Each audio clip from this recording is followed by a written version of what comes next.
গ্রামে রতন নামে এক ধোপা তার বৃদ্ধা মায়ের সাথে একটি কুঁড়ে ঘরে বাস করত। রতন মানুষের জামা কাপড় কেচে নিজের এবং তার বৃদ্ধা মায়ের ভরণ পোষণ করত।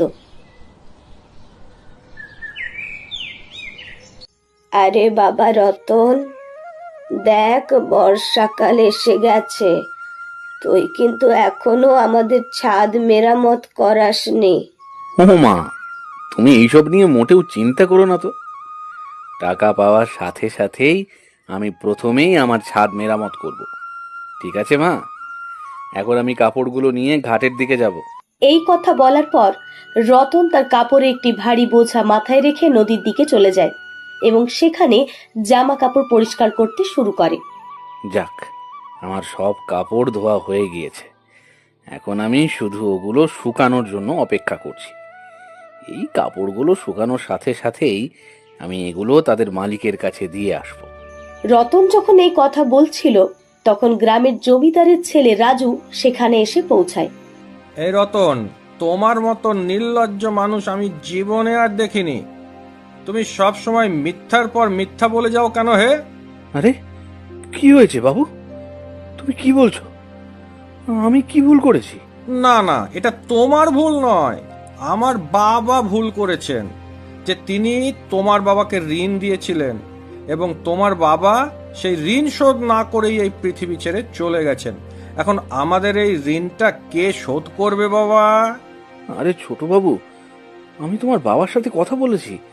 আমি ধীরে ধীরে আমার বাবার সব ঋণ শোধ করে দেব। তুমি কি আমাকে বিশ্বাস করো না? তোমার ওপর কি আর ভরসা করা যায়?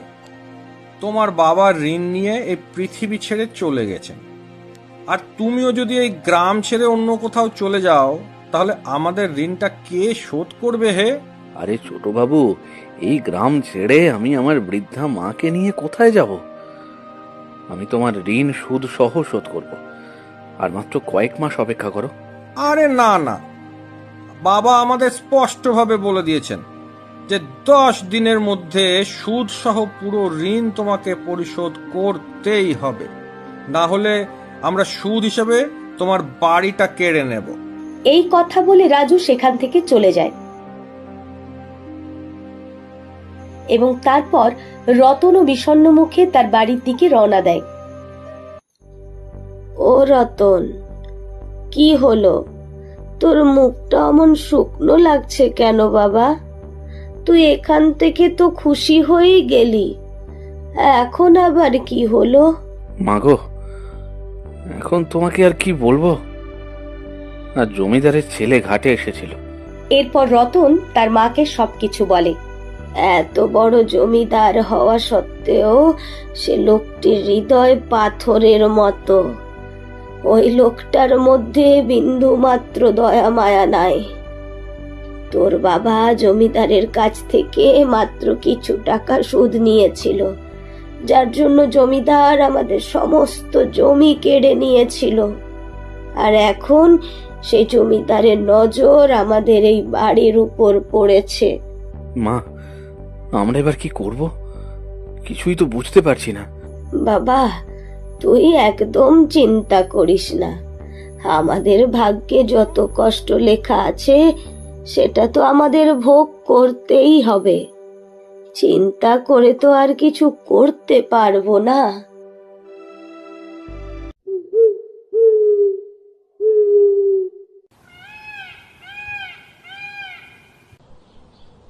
পরের দিন সকালে মা, ও মা, মা, আমি এখন কাপড় ধুতে ঘাটে যাচ্ছি। এই বলে রতন ভারী কাপড়ের বোঝাটি তুলে নদীর দিকে চলে যায় ও সেখানে কাপড় কাচতে শুরু করে এবং সমস্ত কাপড় চটপট ধুয়ে নেয়। অবশেষে আজ আমি সময় মতো এই সব কাপড় ধুয়ে ফেলেছি। এখন আমি শুধু এই কাপড়গুলো শুকানোর জন্য অপেক্ষা করছি। এই কাপড়গুলো শুকানোর সাথে সাথেই আমি এগুলো তাদের মালিকের কাছে ফিরিয়ে দেব। ততক্ষণ আমি এই গাছের নিচে বসে একটু বিশ্রাম নিয়ে নিই। রতন সেই গাছের নিচে বসে বিশ্রাম নেয়। কিছুক্ষণের মধ্যেই রতনের চোখ ঘুমে বন্ধ হয়ে আসে, আর তখনই হঠাৎ করে প্রবল বাতাস বইতে শুরু করে, যার ফলে রতন যে কাপড়গুলো শুকোতে দিয়েছিল তা বাতাসের সাথে উঠতে শুরু করে। ও মাগো, কি হচ্ছে এসব? এই ঝড় কোথা থেকে এলো? আর আমার সব জামা কাপড় তো উড়ে যাচ্ছে। তারপর রতন তৎক্ষণাৎ তার উড়ে যাওয়া কাপড়গুলির মধ্যে কোনোভাবে কয়েকটি ধরে ফেলে। আরে, এই ঝড়ের কারণে আমার কিছু কাপড় উড়ে গেছে। এখন এই ঘন জঙ্গলে আমি ওগুলো কোথায় পাবো? আর আমি গ্রাহকদের কি উত্তর দেব? হে ভগবান, আমার সাথে এসব কি হচ্ছে? প্রতিদিনই কোনো না কোনো ঘটনা আমার সাথে ঘটছে। এবার যাই, বাকি কাপড়গুলো গ্রাহকদের বাড়িতে পৌঁছে দিই। রতন গ্রামের দিকে রওনা দেয়।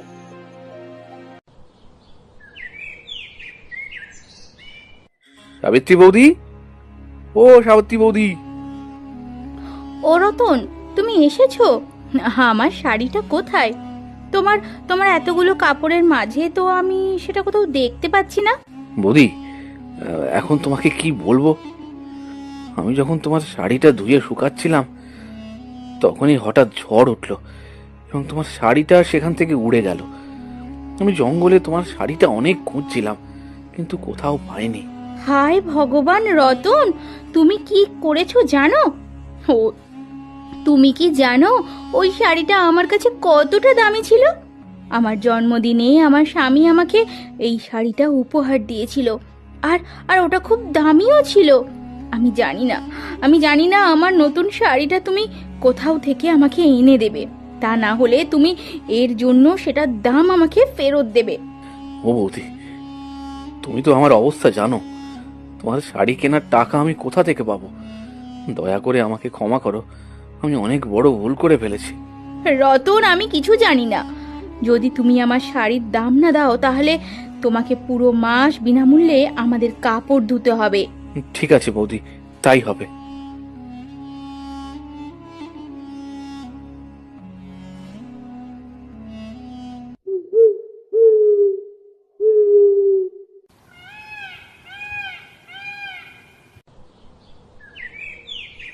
রতন রে, এবার তো ঘরের চাল ডাল আটা চিনি সব শেষ। আজকের দিনটা আমি কোনো না কোনো ভাবে সামলে নেব, কিন্তু কাল আমরা কি খাবো তা আমি তো বুঝতে পারছি না। আমি অনেক পরিশ্রম করি, কিন্তু আমার পরিশ্রমের ফল পাই না। কোনো না কোনো সমস্যা আমার উপর ভর করেই চলেছে। কিন্তু মা, তুমি চিন্তা করো না, আমি কিছু একটা করব। এই কথা বলে রতন তার ঘর থেকে বেরিয়ে যায়। রতন তার সমস্ত কাপড় ধুয়ে একটা গাছের নিচে বসে। আমার জীবন তো এখন নানা কষ্টে ভরে গেছে, চারিদিকে কত সমস্যা। এখন আমি আমার বৃদ্ধা মায়ের কষ্ট দেখতে পারি না। আমার মা নিশ্চয়ই ঘরে বসে আছেন এই আশায় যে আমার ছেলে চাল ডাল আনবে। আর আজ এখানে আমার কাছে প্রায় কোনো কাপড়ই নেই। আমি কিছুই বুঝতে পারছি না।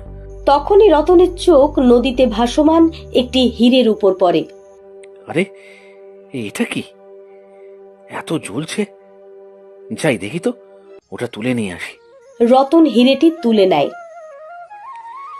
আরে, এটা তো হিরে, কিন্তু এই নদীতে কার হিরে পড়ে গেল? এই হীরাটি দেখতে খুবই মূল্যবান। কেউ কি আমার কণ্ঠস্বর শুনতে পাচ্ছ? এটা কার হিরে? আমি তো এখানে কাউকেই দেখতে পাচ্ছি না। না, কেউ তো নেই। তাহলে আমি এই হীরাটা বাড়ি নিয়ে যাই। রতন হীরেটি নিয়ে বাড়ি গিয়ে তার মাকে সবকিছু বলে। ও মা রতন, তুই নদীতে হীরে খুঁজে পেয়েছিস? এর মানে হলো এখন আমাদের দুঃখের দিন সব শেষ হবে। যা যা, এই হীরাটা কোনো জহুরির কাছে বিক্রি করে দে। ও মা, তুমি কি বলছো? এই হিরে আমাদের নয়। আমি কেবল এটি খুঁজে পেয়েছি এবং আমরা এই হিরেটি রাখতে পারি না। আমি জানি না এটা কার হিরে। আরে বাবা, তুই তো জানিস আমরা এখন কেমন ভাবে দিন কাটাচ্ছি। বাড়িওয়ালার ঋণ দিন দিন বাড়ছে। মা, যাই ঘটুক না কেন, কিন্তু আমরা এই হিরেটি রাখতে পারবো না। আমি আগামীকাল এটি সেখানেই রেখে আসবো। মা, আমি এখন এই পোশাকগুলি আমার গ্রাহকদের দিয়ে আসছি। রতন সেখান থেকে চলে যায়। রতন পাগল হয়ে গেছে।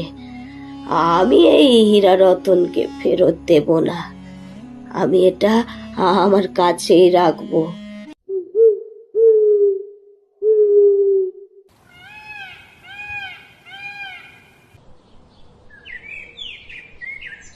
মা, আমি তোমাকে একটা হিরে দিয়েছিলাম, এখন তুমি আমাকে ওই হীরাটা ফিরিয়ে দাও। আমি ওটা যেখানে পেয়েছি সেখানেই রেখে আসবো। ওরে বাবা, আমি ওটা তোর কাপড়ের বোঝার মধ্যেই রেখেছি। ঠিক আছে মা, আমি এখন যাচ্ছি। এই বলে রতন তার ঘর থেকে বেরিয়ে যায় এবং যখন সে তার বোঝাটি খোলে তখন সে কোথাও হীরাটি খুঁজে পায় না। হে ভগবান, আমার মা এই বোঝাটিতে সেই হিরেটি রেখেছিলেন, কিন্তু আমি কেন এটি খুঁজে পাচ্ছি না? হিরেটি কি কোথাও পড়ে গেছে? যাই যাই গিয়ে একটু খুঁজে আসি। এরপর রতন সেই হিরেটি খুঁজতে খুঁজতে তার বাড়িতে পৌঁছায়। তারপর, এখন আমাকে যত তাড়াতাড়ি সম্ভব এই হিরেটি একজন জহুরির কাছে বিক্রি করতে হবে, কিন্তু রতনকে এই বিষয়ে কিছু জানানো যাবে না। ও, তাহলে ব্যাপারটা হলো ওই হিরেটা এখনো মায়ের কাছেই আছে।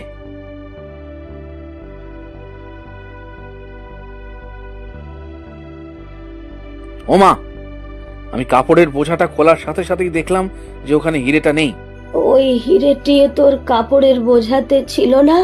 কিন্তু বাবা, আমি তো ওটা ওখানেই রেখেছিলাম। হ্যাঁ রে, ওই হিরেটি কোথাও পড়ে যায়নি তো? হ্যাঁ মা, বাড়ি থেকে ঘাটে যাওয়ার সময় ওই হিরেটা হয়তো কোথাও পড়ে গিয়েছিল। কিন্তু মা, তুমি জানো, রাস্তায় এক সাধু মহারাজের সাথে আমার দেখা হয়েছিল এবং তিনি বলছিলেন যে কয়েকদিন আগে নদীর ধারে একটা ডাইনির হিরে পড়েছিল। যে কেউ এটি খুঁজে পাবে তাকে সেই ডাইনি ধ্বংস করে দেবে। সে অদ্ভুত শব্দ শুনতে শুরু করবে। ভালোই হয়েছে মা যে হিরেটা পড়ে গেছে, না হলে আমাদের সাথেই এসব হতো। আরে, তুই কি সত্যি বলছিস?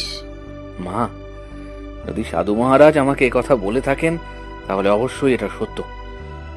এখন আমি আবার ঘাটের দিকে যাচ্ছি। এর মাঝেই একটা আওয়াজ শোনা যায়। আমার হীরা আমায় ফিরিয়ে দাও, ফিরিয়ে দাও হীরা। হে ভগবান, এই আওয়াজ কোথা থেকে আসছে? এর মানে রতন যা বলেছে একেবারেই সত্য। না না, আমি এক্ষুনি ঘাটে যাব এবং এই হিরেটি রতনকে ফিরিয়ে দেব। রতনের মা তৎক্ষণাৎ নদীর ঘাটে রতনের কাছে যায়। আরে আরে মা, তুমি হঠাৎ এখানে কেন এসেছো? কি ব্যাপার? ও রতন, এখন আমি তোকে কি বলবো বাবা? আমি তোকে মিথ্যে কথা বলেছিলাম যে আমি তোর কাপড়ের বোঝাতে ওই হিরেটি রেখেছিলাম, কিন্তু ওই হিরেটি আমার কাছেই ছিল। তুই চলে যাওয়ার পর আমি একটি অদ্ভুত আওয়াজ শুনতে পেলাম, যা শুনে আমি তৎক্ষণাৎ এখানে ছুটে এসেছি। এই হিরেটি নিয়ে যা বাবা, নিয়ে যা, নিয়ে যা। মা, আমি তোমাকে আগেই বলেছিলাম যে আমাদের এই হিরে রাখা উচিত নয়। এই হিরে আমাদের নয়। হ্যাঁ রে বাবা, আমি এটা খুব ভালো করেই জানি, কিন্তু আমিও অসহায় ছিলাম। আমি ভেবেছিলাম এই হীরার সাহায্যে আমরা আমাদের সমস্ত ঋণ শোধ করব এবং একটি ভালো জীবন যাপন শুরু করব। আর আমার কথা বলতে গেলে আমি আর কয়েকদিনের জন্য অতিথি। আমি ভেবেছিলাম আমার মৃত্যুর পর আমার ছেলে যেন ভালোভাবে জীবন যাপন করতে পারে। ওমা, এখন এইসব কথা বাদ দাও। আমি এই হিরেটা যেখানে পেয়েছি সেখানেই ফেলে দেবো। এই বলে রতন হীরাটি নদীতে ফেলে দেয় এবং হঠাৎ সেখানে একটা শব্দ শোনা যায়। ঠিক তখনই নদী থেকে একটি সুন্দর জিনিস বেরিয়ে আসে, যা দেখে রতন এবং তার মা হতবাক হয়ে যায়। অবশেষে আমি আমার হিরে খুঁজে পেলাম। এটা কি তোমার হিরে? হ্যাঁ, এটা আমার হিরে ছিল এবং তুমি এই পরীক্ষায় উত্তীর্ণ হয়েছ। আমি বুঝতে পারছি না আমি কোন পরীক্ষায় পাশ করেছি। আমি তোমাকে সব বোঝাচ্ছি। আমি সবাইকে এইভাবেই পরীক্ষা করি। যদি কেউ এই নদী থেকে হিরে পায় এবং হিরে পাওয়ার পর যদি তার মনে লোভ আসে তাহলে সেই হিরে পাথরে পরিণত হয়, এবং যার মনে লোভ থাকে না এবং হীরাটি যদি সে ফিরিয়ে দেওয়ার চেষ্টা করে তবে কেবল সেই ব্যক্তিই এই পরীক্ষায় উত্তীর্ণ হয়। আমি জানি তুমি একজন সরল মনের মানুষ, তোমার মন পরিষ্কার, তাই এত দারিদ্র্যের মধ্যেও তুমি তোমার সততা ভুলে যাওনি। আরে না না, আমার মা আমাকে এইসব মূল্যবোধ শিখিয়েছেন। ক্ষমা করবেন, লোভ আমার মন দখল করতে শুরু করেছিল, কিন্তু আমি কি করতে পারি?